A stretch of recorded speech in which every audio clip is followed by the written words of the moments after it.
22 septembre est la date anniversaire de l'indépendance de la République du Mali. Notre Mali à tous.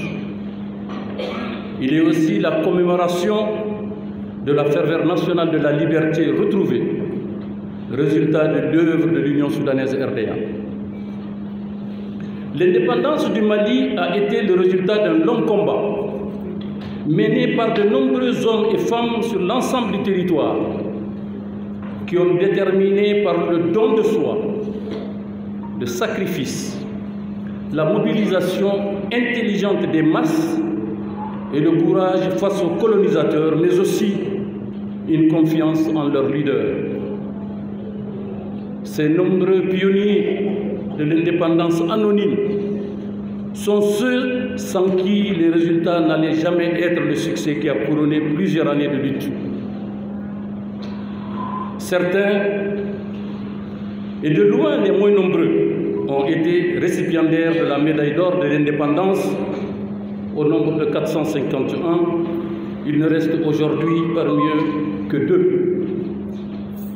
Le doyen Faïra Diarra à Koulikoro et Idrissa Meiga de Menaka vivant aujourd'hui à Gao.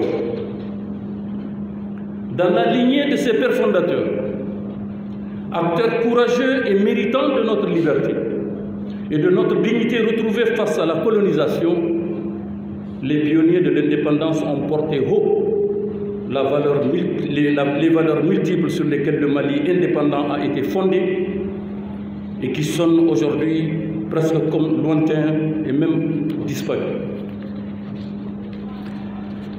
Ces valeurs sont entre autres l'honneur, la dignité, la probité, le don désintéressé de soi, le patriotisme, le respect du bien public et des institutions, l'amour de la patrie, la bonne éducation, le sens du devoir, le sens civique et citoyen, etc.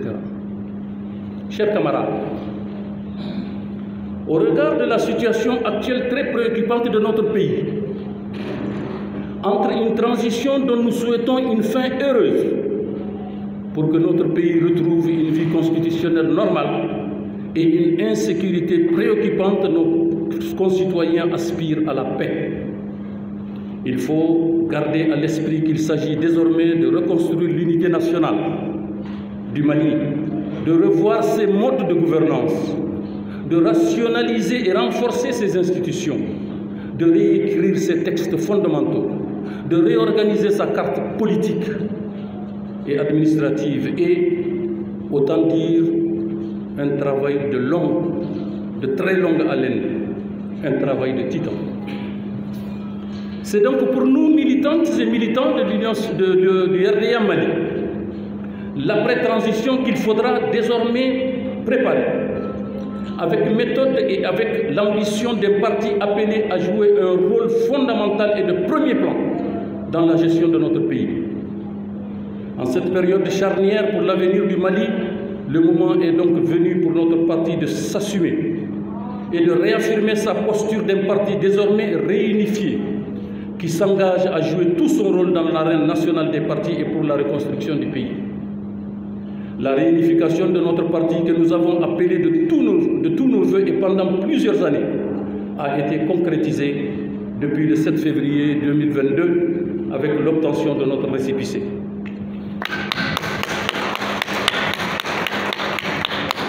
C'est donc pour moi le moment de lancer un appel pressant à tous nos camarades, à toutes les sensibilités, à toutes celles et tous ceux en qui vibre la fibre des idéaux des pères fondateurs de la nation malienne.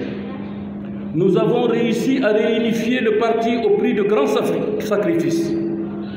Nous en appelons donc à ceux qui, à un moment ou à un autre, ont été USRDA et qui, pour diverses raisons, ont fait le choix de l'éloignement. Je parle ici non seulement des militantes et des militants de la première heure, mais aussi des proches et sympathisants de toujours, permanemment animés par les idéaux qui ont fondé ce grand pays. Venez pour qu'ensemble, nous fassions le Mali de nos rêves. Le Mali fondé sur l'esprit patriotique des pères fondateurs. Le Mali libéré par le sacrifice et le courage des pionniers de l'indépendance. Le Mali des hommes intègres, travailleurs et soucieux de la dignité de notre nation. Le Mali fier et décomplexé. Le Mali où il fera bon vivre. Ensemble, nous le pourrons. Venez pour qu'ensemble nous retrouvons le Mali vivant dans l'entente avec ses frères d'Afrique. Le Mali des non-alignés et respectés de par le monde. Aujourd'hui, plus que jamais, l'œuvre des pères fondateurs est reconnue comme celle dont le Mali a besoin pour se retrouver. La voie qu'ils ont trouvée et les actes qu'ils ont posés sont à juste titre ceux qu'il faut rappeler et poursuivre pour le bonheur du Mali. Il nous faudra donc travailler toutes et tous ensemble sur les ressorts profonds de notre culture nationale et sur les valeurs qui autrefois ont contribué à rapprocher les Maliens et les Maliennes des 4 coins du pays et à faire de notre Mali une nation écoutée et respectée dans le concert des nations en Afrique et au-delà. Chers camarades, chers invités, loin de nous un passéisme béat, mais un sursaut nationaliste, un retour vers nos valeurs, un engagement de tous et chacun pour sauver l'âme du Mali, sauver le pays de la balkanisation transparaissante. Il nous faut non pas créer un nouveau Mali, mais reformater le Malien pour un pays émergent et former une jeunesse dans l'esprit des pères fondateurs pour un Mali de dignité, capable d'assurer son développement dans la paix et la cohésion.